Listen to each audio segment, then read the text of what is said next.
Ever since I built my first space platform, I've always looked at the asteroid resistances and thought myself, I guess it's technically possible to use only laser turrets.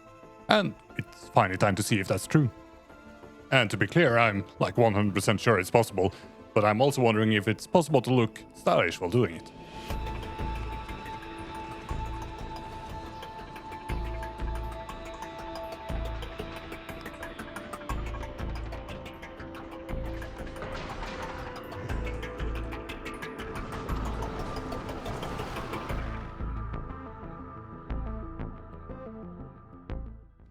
I'm getting a bit ahead of myself now. If this is going to work at all, I'm first going to have to increase my laser damage. And to do that, I need to increase my science, and to increase my science, I need more plastic. And in order to hopefully only have to do this once, I will try dedicating an entire coal and oil patch to this singular purpose. But finding a place where oil and coal was close together was a bit difficult, so it ended up being pretty far out of the way. Traveling this far to deliver plastic is going to affect productivity. The most future-proof solution to this is having dedicated trains outside the normal train network that deliver to buffer stations. This should hopefully be easy to scale up later as needed. Next up, we have to go to Aquilo. If you ask anyone who's ever played Factorio, they could probably tell you that laser turrets are incredibly power hungry. And power supply is an issue I could solve by making my platform bigger. However, I want my platform to be based on the Phoenix from StarCraft 2. And making it huge just doesn't sit right with me. So I need to produce as much power as possible while minimizing the amount of area used. I'm going to need high quality fusion reactors to achieve this. I'm also going to have to experiment a bit so I can finally get a proper understanding of how these work. After observing this test setup for a while, I've concluded a few things. The neighbor bonus does not care how they are connected, just that they are. So connecting just one of the inputs on either coolant or plasma will give you the full neighbor bonus. Now for something a bit more confusing is that the neighbor bonus doesn't increase the amount of plasma produced, only the temperature. The reason why this is a bit confusing is that the generators state that they consume a certain amount of plasma. This might make some of you think that you don't need to increase the number of generators when you increase the neighbor bonus. That's simply not the case. My advice is when looking at the fusion generator and reactor, just ignore the plasma bit. And instead, only focus on the power output. As an example, here's how I usually go about figuring out how many generators I need. First, you look at the reactors and figure out how many neighbors they have. And then you count each reactor plus the number of neighbors. And once you have the number of reactors plus neighbors, you can just multiply that by 2 and you know how many generators you need. And to confirm that this is actually correct, if we add the max output of all the reactors right now, then we get 1920 megawatts. If we divide that by the maximum power output of each generator, which is 80 megawatts, then we do indeed get the same number, 24. That's enough dawdling for now, let's start actually building that Phoenix. And now you can see me changing the starter pack to Legendary. The reason for this is because it's cool. It makes absolutely no difference. Here I am getting the rough shape of the Phoenix in 10 times speed, and I would like to take this moment to mention something about the channel. At the moment of recording this, my previous video, where I go to Aquilo for the first time, just reached 22,000 views. And as a result of those views, I've also gotten quite a few more subscribers. Which in turn also means that I can start monetizing my channel. Kinda. For YouTube has 2 tiers of monetization. At the first tier, with 500 subscribers, you unlock 3 things. I could start selling my merch through YouTube, for example. Which, let's be honest, it's way too early in the channel's lifespan for that. I guess I could start selling my gamer bathwater, but I don't have a tub. Then there's the channel membership subscription thingy, but that kind of implies that I have some sort of perk to give you. With my incredibly unreliable constitution and work schedule, this is a bad idea. And then there's the super chats or super thanks or whatever they call them. But I highly doubt anyone's actually seen those be used outside of a livestream. A much more realistic way of monetizing a channel is reaching 1000 subscribers. At which point you unlock the ability to start suckling that sweet cash from Google's ample AdSense bosom. Hey, so post-production list here. I'm doing the final quality pass before I upload the video. When I made this part, I was missing a few hundred subscribers to reach 1000 so I could start monetizing the channel, but by the time I actually finished the video, I'm just missing 19, so it's probably past 1000 by the time you see this. You're still allowed to subscribe though, or not. I'm not your boss. Yet. Anyway, back to the video. We've finished the rough shape of the Phoenix now, so we'll have to talk more about Google's tits later. I'm going to start by putting down a bunch of laser turrets and see about how much power production we need. At the moment that's about 70 turrets. They can use almost 4 megawatts each, so I'm not sure how this is going to work. At the moment I only have access to these real quality fusion reactors, and they only produce 160 megawatts. It's also going to need 10 of those megawatts to keep itself going, so you only really have enough for half of those turrets. I'm just going to give it a try and see what happens. As you're watching this, you're probably thinking, well, you obviously need more space. And that's correct, I very much do need more space. But to be completely honest with you, I found that I really enjoy making these stupid shapes and trying to get the platform to work. Using just laser turrets this time, I'm not convinced I'm actually going to succeed, but I will at least try. I was unable to fit enough chemical plants to make both the oxidizer and the fuel, but using enough speed modules I should be fine using just one chemical plant as switches between the two. If you've been looking at the screen, you probably also noticed that I have too many generators. My idea was that since they can store 10 units of plasma, they can kinda work like accumulators for 3 seconds. The reason why I'm not using accumulators is that even at legendary quality they have a max output of just 750 kilowatts. I unfortunately changed my mind before testing it out, so I'll never know if it actually works. The platform should theoretically be in a state where it can function now, so let's take it for a run and see how far we can get. I can tell you right now that reaching Gladba was easy. So let's start moving towards Aquilo and look at some numbers and see if this is possible at all. Before we start, these damage numbers are based on having 18 damage upgrades, which is slightly higher than what I had in this test, which gives me 234 damage for 800 kilojoules. That's about 3.42 kilojoules per damage. Knowing how much energy we need per damage, we can calculate how much energy we need to destroy each asteroid type. Starting with small asteroids, they're just 100 health and 20% damage resistance against lasers.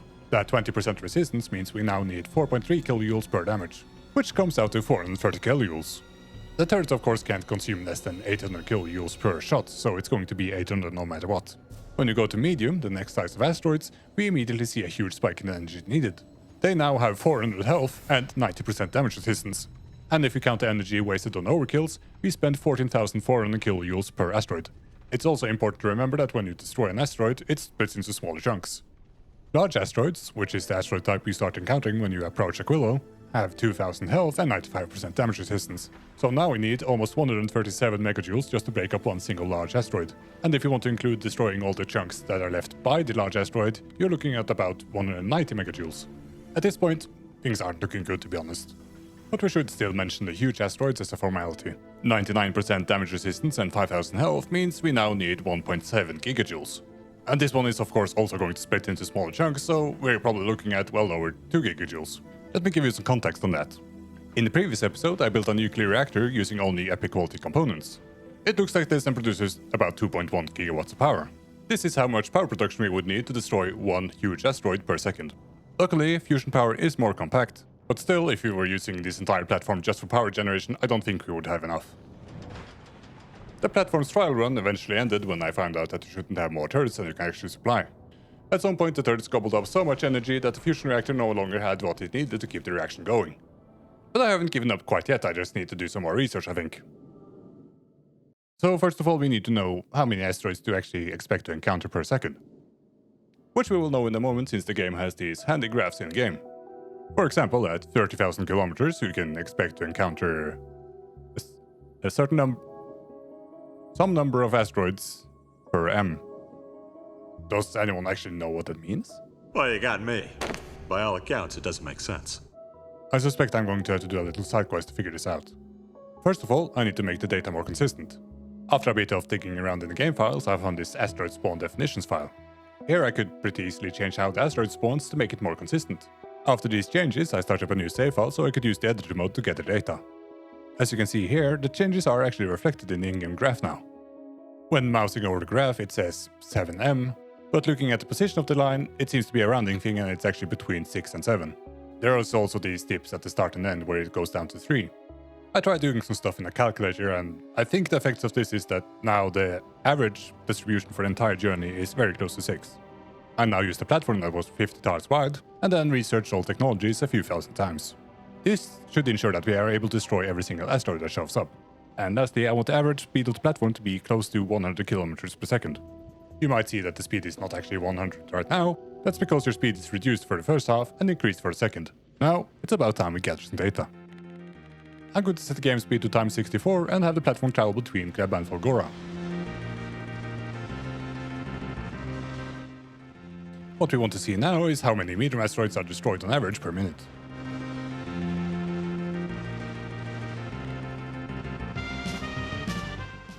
After running the test for a while, the average seems to be pretty close to 18. Now let's try doubling the speed of the platform and see if the average doubles. And now we're getting about 32, which is not what I was hoping for. I guess we have to increase the speed to 300 now and see what happens. And this time I got 48, which thankfully is the 50% increase I expected. To make sure this wasn't a fluke, I also tested doubling the speed. And that also gave me about the expected average of 64. Now let's see how the platform size affects spawning. It is currently 50 tiles wide, but asteroids are spawning to the side of the platform, so let's see just about how far they can spawn. And asteroids do seem to be able to spawn about 50 meters to the side. If that's the case, then the current available space for them to spawn is 150 meters. Let's try making the platform 200 meters wide instead. That should make it so that there's 300 meters where the asteroids can spawn. Now I'm going to set the platform speed to 200 and see what I get. 64, which is indeed double what a 50 tile wide platform saw at that speed. I think we can now be pretty certain that increasing the platform speed or increasing the available spawn area for asteroids will give you a linear increase in the number of asteroids per minute. Since numbers are linear, I think we can now figure out how this works. To confirm my hypothesis, I'm going to generate two random numbers for speed and width and see if I can predict what the number of asteroids will be. The base asteroid spawning rate is 6 per minute, so we start there. We then simply increase the number by 320% and again by 280%. Let's modify the platform and see if we get the expected result.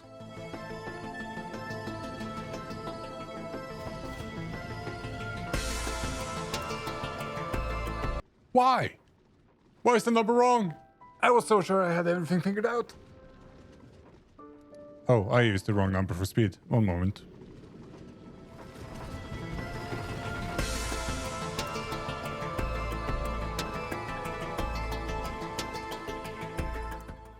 I should probably do some more tests to make sure this wasn't a fluke.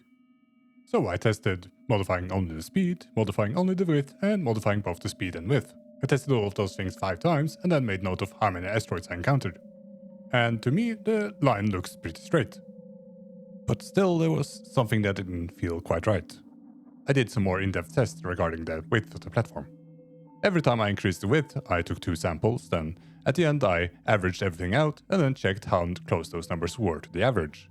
As you can see, the numbers are pretty close to the average, but there's still something a bit strange. So I did a final test. This platform is 64 tiles wide, traveling at 56.79 kilometers per second. And it's encountering between 31 and 32 asteroids per minute. Now I will swap the platform's engine with the legendary version. Then add weight until it once again travels at 56.79 kilometers per second.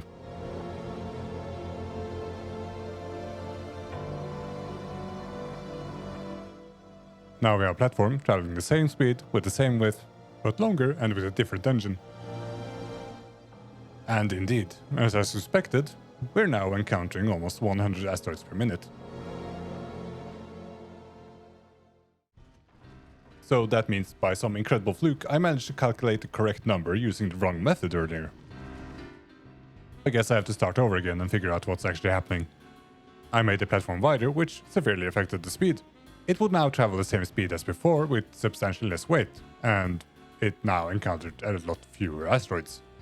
So maybe the weight has something to do with it. I tried tripling the weight of the space platform tiles, which had the opposite effect really, resulting in me encountering just a tiny bit less asteroids. So I'm going to conclude that weight is not a factor outside how it affects speed. To be thorough, I also tested placing a bunch of buildings to see if that affected anything, which it didn't. That's when it finally struck me. If the x-axis is important, what about the y-axis? So I gave the platform a very, very long slender tail. It's a bit crooked at the end. That's just how it is with some people, I don't judge. I was now encountering 90 asteroids per minute, then I tried deleting the entire tail instantly. That's just something that happens with people from time to time. My condolences. If we now see an instant drop in asteroids per minute, then we can indeed conclude that the y-axis is an important part of the calculation. And that's exactly what we see. I didn't record any data for the y-axis on my previous spreadsheet, so I had to gather new data. I also had to measure how far away the spawn point of the asteroids were from the platform. The asteroids gradually spawn in, and I figured I should use the point where they have fully spawned in, so I put down some railguns and waited for them to shoot one. I end up measuring 60 tiles, which I now realize is also the range of the railgun turret, so that might actually not be accurate at all. I've been talking about this for much longer than I probably should, so let's just get to the point. I tried a bunch of different things and I just couldn't get the numbers to make sense. I basically concluded that I need to see the source code to actually figure out what's going on here. So I'm just going to bite the bullet and do the thing I promised myself I would never do. Read. A quick search later and I found this post on Reddit which explains everything. I'll put a link to it in the description. A quick summary of what I discovered was that I wasn't going to figure this out anytime soon. But I could at least modify my spreadsheet to give me the proper numbers. I was on the right track with the spawn probability being derived from speed, width and height. Let's take a closer look at this platform and see how it's calculated. First width plus height. You also have to include the extra area outside the platform. The extra area on the x-axis turned out to be 96 instead of 100, and then 120 for the y-axis. And the result of this is the first part of the calculation, and I basically got this part right. The part I was missing, which you can see in this snippet of the compiled source code, is the number 1024, which they're using for some reason. And they're using that number to divide everything at the end. But we are not yet moving, so we need to include speed. And this was the part that I was honestly never going to figure out, which is that you have to add the speed factor. It is calculated by taking your speed and dividing it by 6, then multiplying by total width. In retrospect, it kinda makes sense. When you're moving, you will encounter more asteroids depending on your width and speed. But I never tried dividing the speed by a random number, so I was never going to figure it out. So here I have everything put in the spreadsheet so we can test it out. So you can easier see what's going on here. I've marked the speed factor and size factor with their own colors. As you can see, the size factor ends up being pretty minor. These two numbers added together and then divided by 1024 gives us about 4.75. That 4.75 number is the number we've been looking for this entire time. For this number can be used in conjunction with the in-game graphs. The current testing route says we will encounter 18 asteroids per minute. And indeed, when we multiply our magic number by 18, we get almost exactly the number of asteroids we actually encountered. And indeed, the number seems pretty accurate across the board. A slight confession, I have now spent so much time trying to figure out what's going on here that I've completely forgotten why I needed these numbers in the first place. But looking back on the editing timeline, it seems like I need this to figure out how many asteroids I can destroy with laser turrets. First, we need to measure the Phoenix, which is 50 tiles wide and 51 tiles high. Don't mind the sound of my platforms getting destroyed, that's just a reminder for me to undo the changes I've done to the game files. After fixing the game files, I measured the top speed, about 248. Since the platform has a consistent power output, we only need to calculate the worst case scenario, which is the very end where we will encounter 17 asteroids per minute. There are of course more asteroids of other types, but they make up a very small fraction. So about 105 big asteroids per minute, we'll divide by 60, which is about 1.75. As a reminder, we're producing 160 megawatts. So if you include all the smaller asteroid chunks you also have to destroy when you destroy the big one, you're not really able to destroy more than one per second. For argument's sake, let's say we can destroy one asteroid per second. In that case, we need to figure out what speed we need to travel at to encounter 60 asteroids per minute. Slight problem, I didn't pay attention in school. So it's very fortunate I married someone who did. I tried presenting my wife these chicken scratchers and she gave me this in return. All the base variables are still present, so let's try adding it to spreadsheet. Let's try solving for 1 asteroid per second. The first line you see here is me testing that the equation actually works, and on the second line I had it solved for 60 asteroids instead. I even made a graph that shows each speed value required for 1 to 200 asteroids per minute. I should now have all the knowledge I need to figure out how far I can get this platform. We already kinda know we can get to Aquilo, so let's see if we can take it one step further. Honestly, this graph isn't helping me at all in figuring that out. If we want to see how many asteroids we're going to encounter, we are probably better off looking at the Lua file. We need to look at these system edge ratio numbers, and this system edge huge number will tell us how many huge asteroids are going to spawn. I'm going to show you how I use these numbers to calculate how many asteroids I'm going to encounter. The Reddit post in the description probably has an explanation as well, but I didn't bother reading the entire thing, so I'm not sure. Let's start by finding the spawn rate at system edge. The number you're seeing is the spawn rate per game tick. Multiplying it by 60 gives you the spawn rate per second, multiplying by 60 again gives you the spawn rate per minute. But that's just the spawn rate of the most common asteroid type. To get how many asteroids we will encounter in total, we just add all the numbers in the system edge ratio and then divide by the highest number. This is because the ratio numbers are fractions, and the numbers represent in order metallic, carbonic, and oxide asteroids.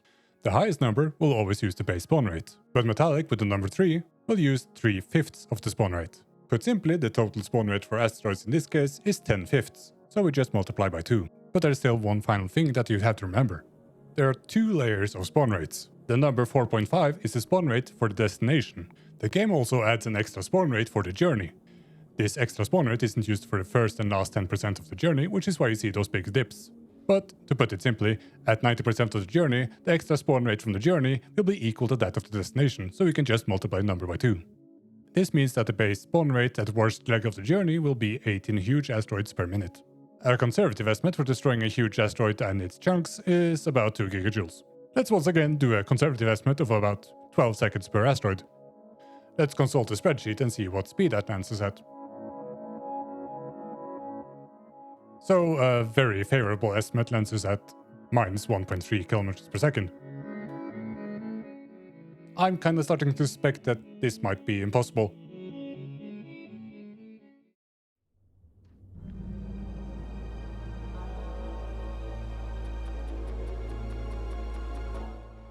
I clearly needed a new plan, so I gave it some thought. If you're playing StarCraft and you see a phoenix, what else might you see? That's right, 3 of them.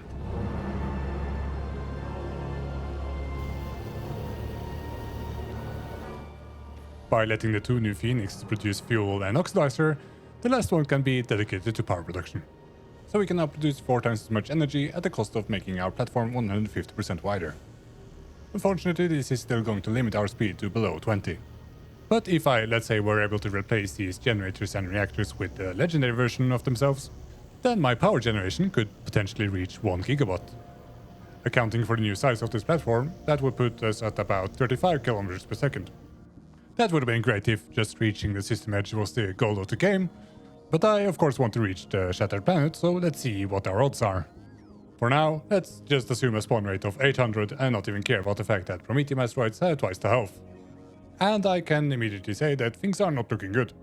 Without even counting the fact that we need twice the energy to destroy a Prometheum asteroid, traveling just 1.2 kilometers per second already lands us at 360.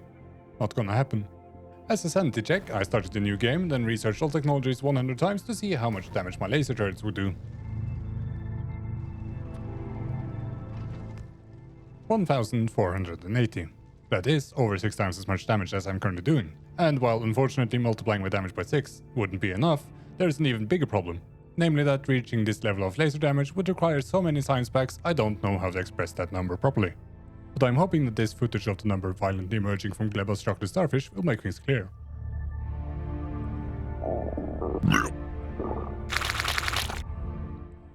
That should remove any confusion surrounding this matter. You might be thinking, well, you already had 3 phoenixes, why not just scale it up to an even bigger number? But I have a suspicion that even if I managed to make enough power, I wouldn't be able to do enough damage. I say that because I consider the fact that to destroy a single Prometheum asteroid per second, I would need 875 turrets. As you can see, that's a very large number of turrets. If they had infinite range, it would be possible. If I were to add that many turrets to the platform now, I would have to make it wider, which in turn increases the number of asteroids. There might be some sweet spot, but honestly I've spent weeks trying to figure this out and it's just not interesting to me anymore. That unfortunately means that not even the strongest ADHD medication is going to stop me from starting a new project. A project I unfortunately started before I did all the math you've seen in this episode. It's taking so long to build that I started editing in the meantime. In other words, as I'm editing this right now, I have no idea if it's actually going to work. I haven't actually completely given up on the Phoenix, but so far I haven't been able to find a method to get it to the shattered planet without using a railgun. Jesus, I think we've been talking about this goddamn Phoenix for like 20 minutes now. Let's talk a bit about my other failures instead. For a change of pace, you know. At some point my bioflux deliveries got delayed and now I have this whole situation. This taught me something important. If you have a biter egg farm like this, it's probably a good idea to also have a rocket turret nearby with capture bots. I'll admit his failure was pretty minor and uninteresting, so I made up for it by making a bigger mistake. I parked my phoenixes in Aquillo's orbit while waiting for the legendary fusion reactors, but I didn't remember to set the platform to actually requisition fuel cells from Aquillo. In the end, I had to remove basically every building except the reactors to get it back online. That's one of the interesting things about Factorio. It's almost impossible to lose if you know what you're doing, but there are still multitudes of ways you can fuck up. This is also a reminder for everyone to keep an updated blueprint book of their platform design so they can easily fix it if things like this happen. I still have a number of ideas regarding how I can reach the Shattered Planet in a stupid way, but it is going to require an absurd amount of science. Therefore, I should make a Promethium harvester so I can actually research the research that gives me more research points. But I am kinda stuck on what it should look like. Maybe I'll go outside and look for some inspiration. Ah, the great outdoors. Allegedly. I'm not going to look up the definition of great, but I assume it means cold, wet and dark. Kinda wondering if perhaps I've been lied to. Makes you wonder what else they've been lying about. Like, can I even be sure I'm outside? And if I am, is there like a more outside, like an outside 2.0? Because if there is, I'd just rather not deal with it right now. I think that doormat is turned the wrong way. Probably best not to think about it. Let's instead focus on finding some inspiration out here in this hellscape. We have some ice, some grass, some rocks, those are great. A bunch of dead-ass plants. Oh, never mind. Oh wait, look at that! Holy shit, that's perfect! Based on my discoveries throughout this video, a stick could make a perfect space platform. But this stick unfortunately has a friend, and I don't have the heart to break their friendship apart. I'm better off looking somewhere else. I then stumbled upon another one of nature's great miracles, a rock. But then I remembered what people have been saying about rocks. They are very hard. That probably means it's much too complicated for me. But I guess I could... no. Best to leave that for the Factorio masters, I'm not quite there yet. I kept walking and found this cool tree. It's clearly dead, but that's not why it's cool. It's cool because why it's dead. The tree seems to have split in two long ago, and the other half didn't stand up to the storms quite as well. This is the kind of stuff that people, especially those who don't understand statistics, will read way too hard into and decide that, oh, this is something to do with my divorce or whatever. But in reality, it's just related to my vasectomy. Well, speaking of, look at this. This stick is perfect. At least that's what I thought at first. But it's unfortunately one of those sticks that get all blurry and out of focus when you touch it. I am, after all, making a video here, so that's not going to work. I'm starting to suspect at this point that going outside was a waste of time. But I encountered this sheep who, with his dead-eyed stare, seemed to say, "Don't give up yet. Your journey is like that dead tree in the forest." Statistics isn't really something sheep understand, so I immediately stopped listening. It's a good thing I didn't give up, because further down the forest path, I finally found something. You guessed it, it's another stick. Just look at it and observe its beauty. This could very well be exactly what I've been looking for this entire time. Let's give it a test and see if it flies. That's a no, it seems, and the space platform kinda needs to do that, so hang on. This looks kinda cool.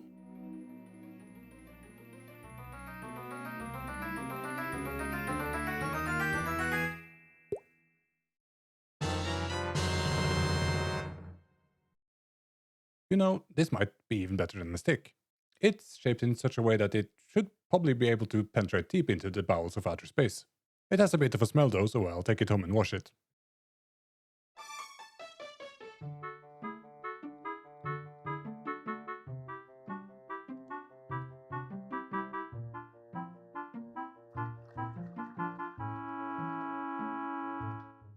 That should do it, nice and clean. For some reason, my wife complains when I wash things in the toilet. I'm not really sure what else I'm supposed to do though. I mean, it's perfectly clean water. And there's no way in hell I'm going to wash anything in the same place I shit. Oh, and the ominous fog wall is back. I guess that means the kids are back from daycare. I'm gonna have to be real quick if I want to get this platform made before all the hell breaks loose. Oh, and I guess I should mention that I also found this on the shelf right here. I guess I already had one, so the entire trip was a waste of time.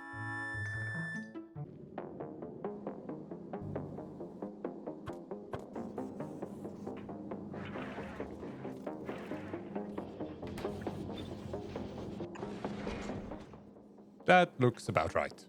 Let's send it in a test run so we can find out why it doesn't work. I may have gone a bit overboard with the engines, it's moving over 400 kilometers per second. We're about to pass Gleba now, so we'll probably find out if the speed is too high in a moment. That's weird, it's slowing down. And it turned around. Not entirely sure why it would do that. The journey to Aquila went perfectly fine. But about a third of the way to the edge of the solar system, I encountered my first problem. The problem was caused by all my turrets being set to the same priority.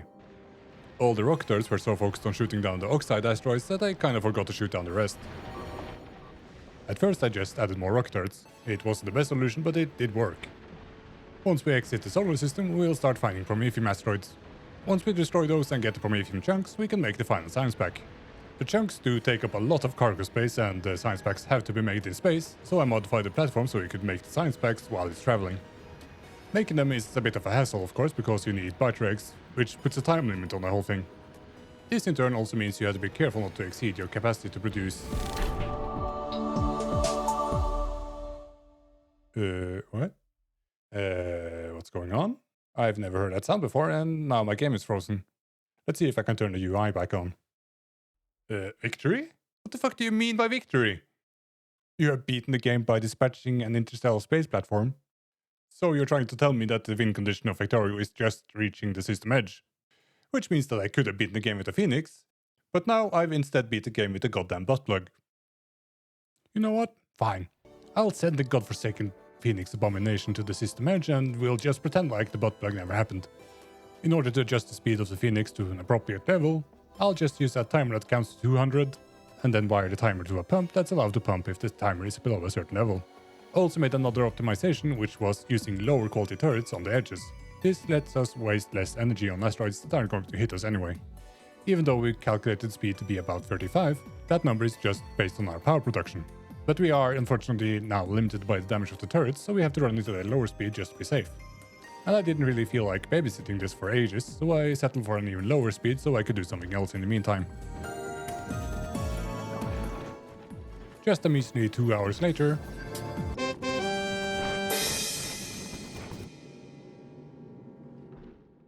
Hooray! The whole Phoenix arc is over now, I think.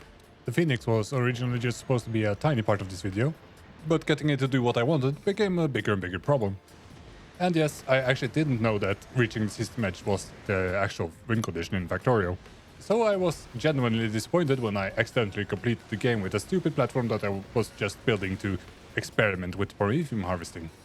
I could just have reloaded the save and pretended like it didn't happen, but instead I decided to film that entire section of me going out in the forest just to justify the fact that I completed the game with that stupid butt plug. Despite the fact that I hate this platform now, I guess we can talk a bit more about it. I did eventually manage to optimize it to such a degree that it could operate autonomously. That means I can finally start on the research productivity technology.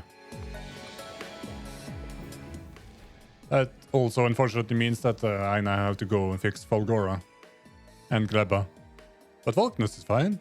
Volknus is always fine. To hopefully avoid more byte reg incidents, I'm using this rocket silo to deliver only byte regs. If there's a platform requesting byte regs in orbit, it will start loading byte regs into the silo. If there isn't a platform requesting byte regs, it will instead empty it. Another important thing to do is to make sure that the platform stops at Aquilo on the way home and picks up enough processors. That way we can always be sure that it's capable of using up all its byte regs. Oh, and also something I thought of just now, that I'm going to add before I forget. Since the recipe needs 10 byte regs, I need to make sure that the number of byte regs on the platform is always divisible by 10. When the decider combinator gets the signal that it's leaving Navis, it checks the number of byte regs. If it isn't divisible by 10, it starts dropping them off the platform one by one until it's divisible by 10. In order to restrict speed when things get dangerous, I use the same fuel control trick that I used on the Phoenix. But in the safer parts of the solar system I can of course move much quicker, so I only restrict the fuel access when things are actually dangerous. The system still needs a lot of fine-tuning. That's probably enough talk about that platform. I'm also working on this one. I'm hoping to maybe finish this platform in the next video and maybe go to the Shattered Planet with it, unless I get some other stupid idea. I think it's about time I round off this episode now. And this time I'm going to sign off with this picture I managed to get of the Northern Lights. You almost never see it where I live, but this time it was just barely bright enough that I could get it to show up on camera. Life has been pretty hectic, so this video also ended up taking about 4 months. I'm hoping I can get the next one done a bit quicker.